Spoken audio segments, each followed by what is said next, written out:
Okay, got my jack back, thank God. 2008 Toyota Tacoma.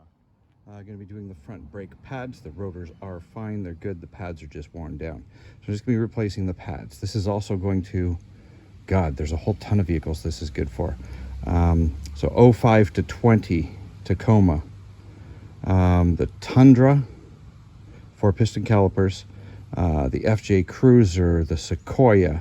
GX 470, Lexus, the GX, what's the one bigger than that? Anyway, a lot of vehicles, a lot of Toyotas with the suspension. Oh, I believe the 4Runner as well. It's got a 4-piston caliper, meaning it's not a sliding caliper like normal with a piston in the back and a slider that pulls forward. This has got 4 pistons, 1, 2, 3, 4. So there's no slider, just the pistons. The fluid travels through and pushes on all 4 pistons, pushes equally on the pads, hopefully. Anyway, first thing you want to do is soak these pins, these little silver pins at the end of the bar, the pin that holds the brake pads in. There's a little clip, top and bottom, and these are going to be your nightmare for the day, unless you live in a sunny climate. But if you live anywhere where it's crappy and snowy and rusty and whatever, these are not going to be fun, because these little pins slide through. These big pins, they slide through and lock them on. It's like a little clip, and they're probably going to break inside, and you're going to have to heat them and pound them out, which is not fun. Anyway, soak them in WD-40. I use you can use PB Blaster. I use Deep Creep from Seafoam. Anyway, I'm going to soak those for about 20 minutes and cross my fingers and pray. Jack stand and jack, heavy vehicle. I'm also going to be sticking the tire under the suspension. Actually, I'm going to stick a second jack stand under there because I want to sit on this tire. But usually I stick the tire under the frame just in case everything else gives up. The tire is still going to be there and keep it from falling and killing me. But it's brakes, I'm not going to be under the car really. So I'm going to be sitting on the tire. Back in a few minutes once that stuff's dribbled in, and I'm going to grab all my tools. This is a pretty easy job, very, very easy. Now another thing you can do on these pins to give yourself a fighting chance is heat them up with a propane or MAP gas torch. Just the pin.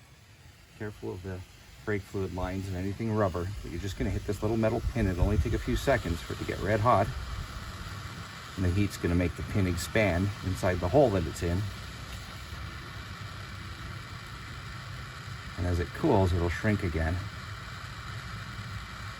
and hopefully be free of the rust holding it in there.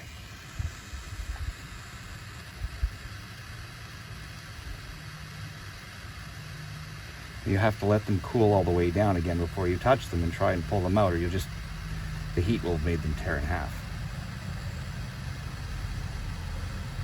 You've watched Forged in Fire. When stuff gets red hot, it's easy to bend and snap and everything, so let it cool.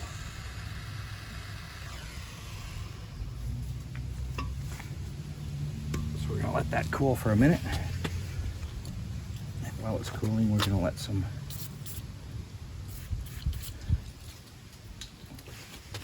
releasing agent on it. Fingers crossed. I mean, you can get the pins out once they're snapped off in there. You can still get them out. It's just a pain in the butt. Okay, we've lucked out with one pin. It's been about 10 minutes since the end of the last clip. This one seems to be moving. Now the new kit comes with new clips, so don't worry about wrecking them, just get them out through that hole.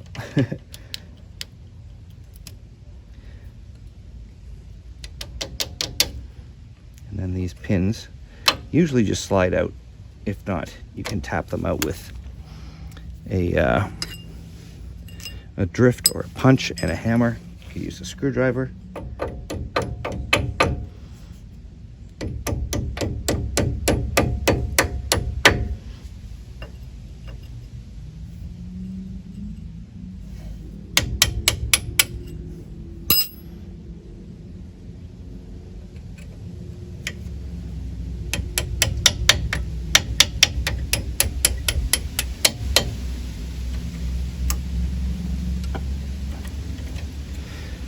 Well, let's see if we can go for 2 out of 2. I don't think so on this bottom one because it looks like someone's used a cotter pin in the past. This is not one of those spring clips. I don't know what the hell this is.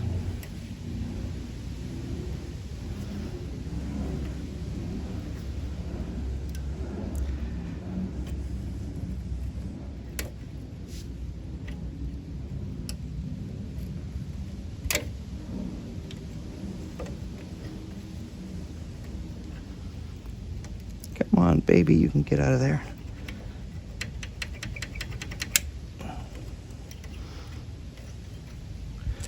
You really don't want to have to drill them out because it's a pain in the butt. It takes a while. And ugh. I'm going to try and pull that out with wire cutters, like grab it and pull, because they'll give me a lot better grip. And if not, I'll tap it out. It will go out through here still. This little metal won't be enough to stop it from going out. Pop it out.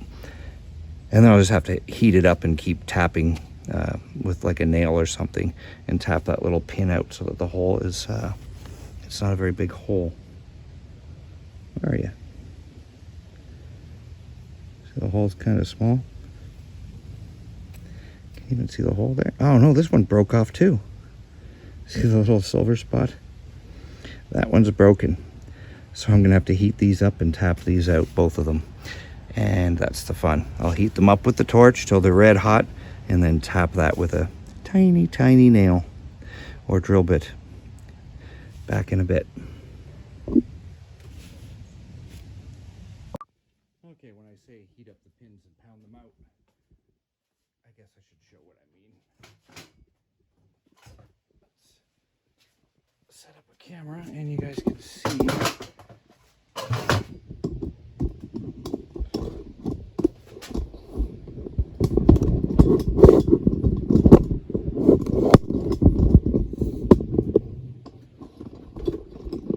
I'm just going to put the pin in that bench vise.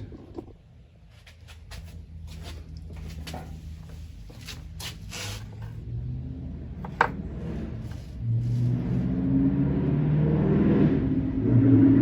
going to find the spot that's got the best hole, if that makes any sense. I'm going to be using an old spade bit that is no good anymore, and these things still cut through wood anyway, even if this is dulled, but they're really hard. That one will catch there on that side,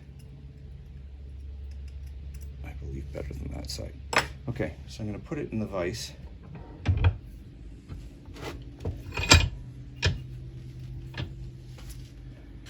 I'm going to heat this up till it's red hot.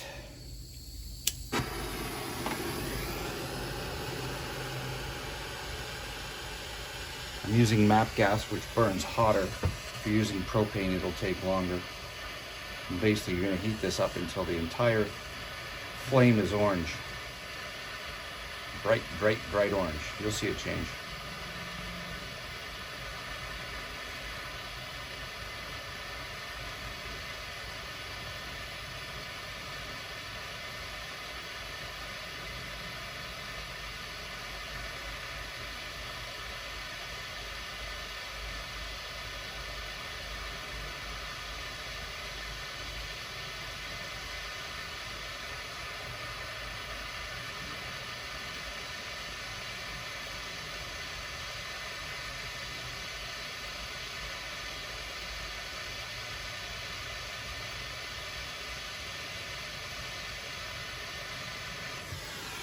Metal should be hot enough.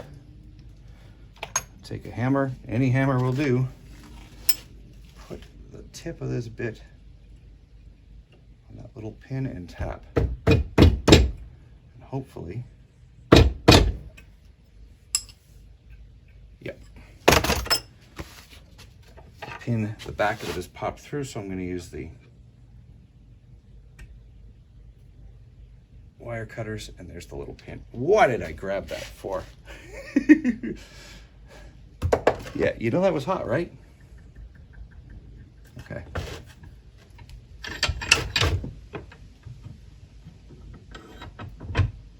This vise actually acts as insulation as it's grabbing this part of this pin. The heat transfers as it's going down, transfers into the vise. So the bottom of this pin, even though this end was like 800 degrees, the bottom is still nothing. Anyway, I'm gonna clean these pins up with some sandpaper and be back in a few minutes. Okay, now that our pin fun is all done, next the spring. This keeps the pads separated so they're not always riding on the disc. You're simply going to, new one comes in the kit. There's the new one. Make sure you know which way it went. So it loops down in this direction.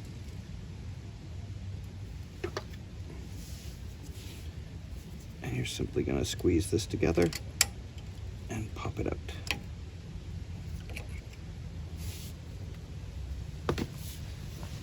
Now you can take channel locks, regular pliers, and you're going to do one side at a time. I'm going to start with the outside, and I'm going to squeeze not on the rotor, but on the pad, the metal part of the back of the pad. And I'm going to press the caliper pistons in. And because it's a 4-piston system, when you push on this one's gonna, the fluid's gonna flow out that one and push it out. So you gradually work it back and forth and they will all move in.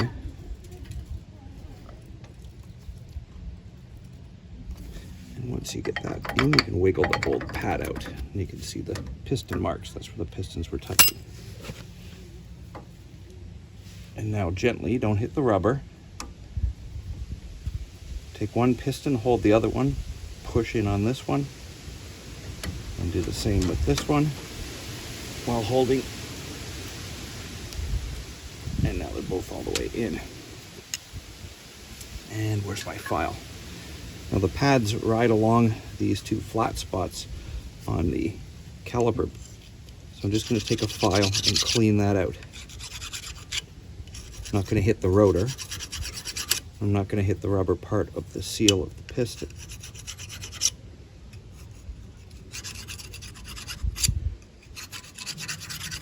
We don't want anything trapping the new pad on there. On this system, there are two pads, two types of pads. One has a squealer and the other one does not. Oh, these don't have squealers on them at all. There should be a little squealer on this. Was this old one have a squealer? No. Where's the other one? I haven't pulled it out yet. So the squealer must be on this one. Hold on. Because none of these pads have a squealer. None of the new ones.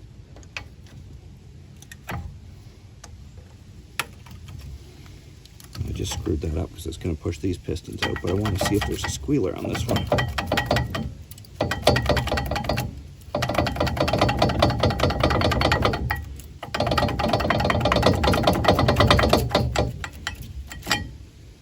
Yeah, this one's got a squealer on it. This little thing, this little spring, when the pad wears down enough, this will gently touch the rotor and make it squeal and let you know, oh Jesus, this new one does have it. I just didn't see it right there. It's going to go on the outside. So anyway, let's push these pistons back in again, because squeezing that side also pushes this side.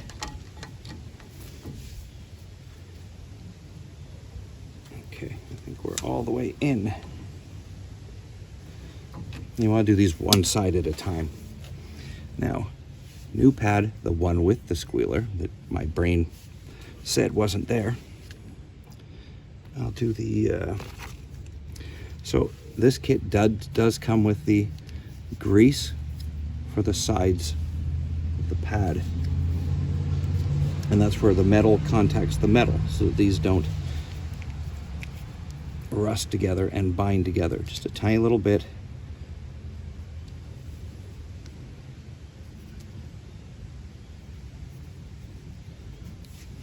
And then on the back of the pad, this is optional, but I always put anti-squeal. And you just rub it in there. It's kind of like a caulking almost, but it's a thin film that prevents brake squeak, which is just a vibration, and this thin layer will keep them from squeaking. So make sure that this goes in the same direction. The rotor, try not to touch the sides. So the pad is rounded part up, slide that in, and now we've already pulled the pad out of the other side, so we're gonna compress those two pistons in the same way that we compressed the other two.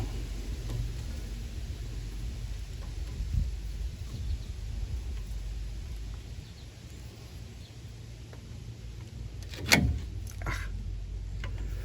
to stay out of your way, but that kind of makes everything get in my way.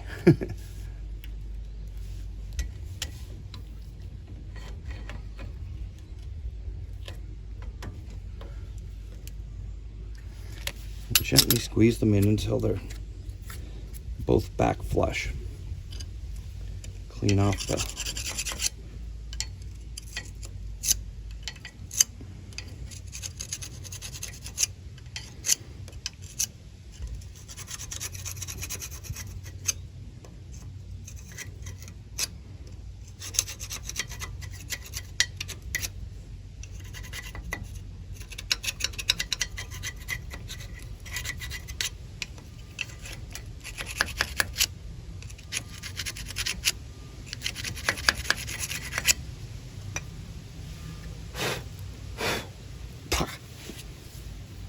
and we'll do the exact same with the other pad. Tiny bit of grease. You can use synthetic grease, just any type of grease on the edges will work. This is like Molly Slip, I believe. A molybdenum based grease that's got graphite in it.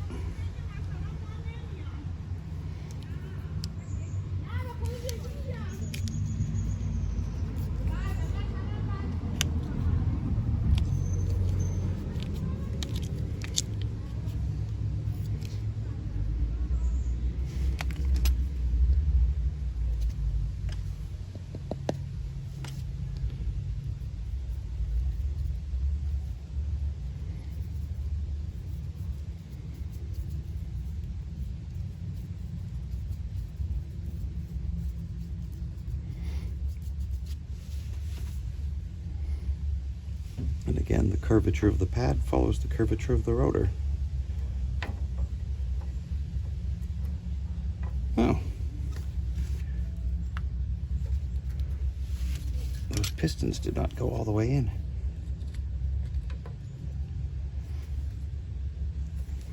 One of them didn't. That one, I guess, did not.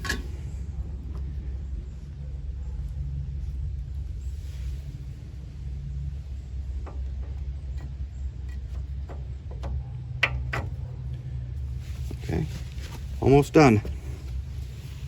Excuse me, brake spring. Remember, it goes like this.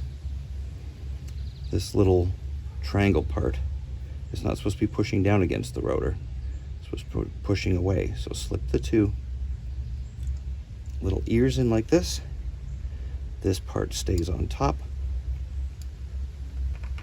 And these little wings slide down, and the bottom pin is going to go through those. And you may need to pull your pad up a little bit.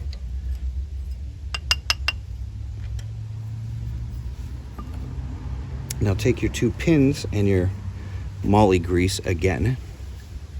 Where did I put the pins?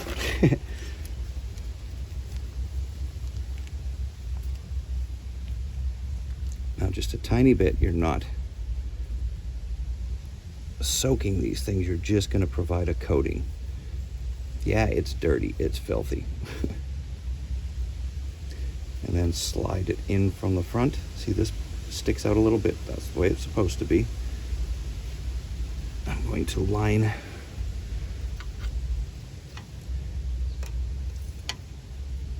this pad up with the hole. Go through, and it goes inside the spring. So the spring's in there too. Goes through the other side, through the spring, through the pad, out the back. Now remember the bitch that we had with those little clips. Here's the new ones with the pack. Put some grease on that arm that's going through the hole. So hopefully next time the same thing is not going to happen.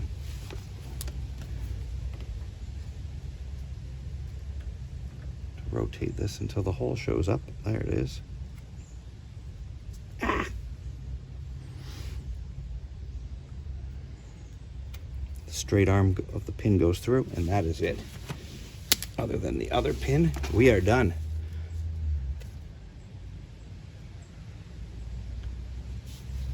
And now you want to go pump your brakes a few times before you go anywhere, because these pads are not touching the rotors, and the first time you hit the pads or the brakes, you're not going to stop. So pump the brakes a few times to bring those pads up to the rotors.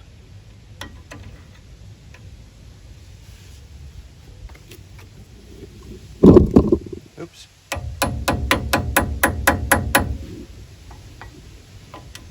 There we go.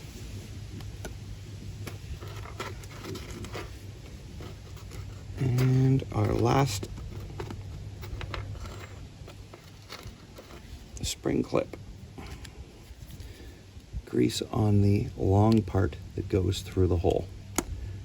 So you've got a little curvy part and you've got a long part, and the long straight part goes through the hole.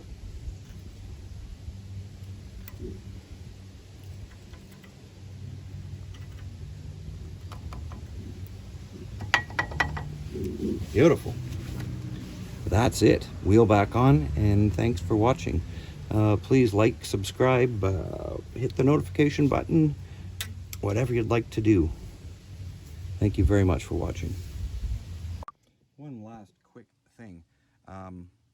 If you're doing your own brakes, it's something I've been doing for probably 10 years now.